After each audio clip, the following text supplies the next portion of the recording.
Top quality और consistent performance के लिए सिर्फ सिल्वर पंप नाम याद रखना। મહાનગરપાલિકાએ વેરા બાકીદારો સામે હવે લાલાંક કરી છે।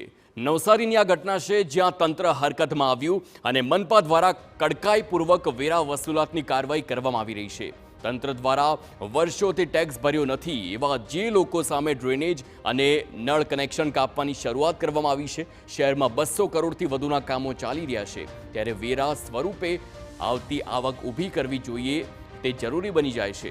જે માટે મનપાએ એક તરફ પાલિકાએ વહેલો વેરો ભરનારાઓ માટે 10% જેટલું વળતર આપવાની યોજના બનાવી અને સાથે જ વર્ષોથી વેરો ન ભરતા બિલ્ડરો અને રહીશો સામે કડકાઈથી કામ લેવાની શરૂઆત પણ કરી છે।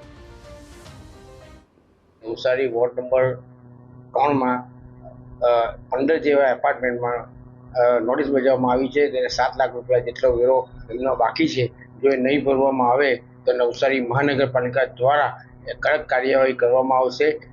ડ્રેનેજ કનેક્શન, પાણી કનેક્શન બંધ કરી દેવામાં આવશે। 7 દિવસની અલ્ટિમેટમ આપી છે। એમને વહેલી તકે વેરો ભરી જવા નમ્ર વિનંતી છે। જો ન પડશે તો એ સંપૂર્ણ જવાબદારી એ લોકોની સીધી રહેશે। મહાનગરપાલિકા કડક વલણ અપનાવીને કાર્યવાહી પૂર્ણ કરવામાં આવશે।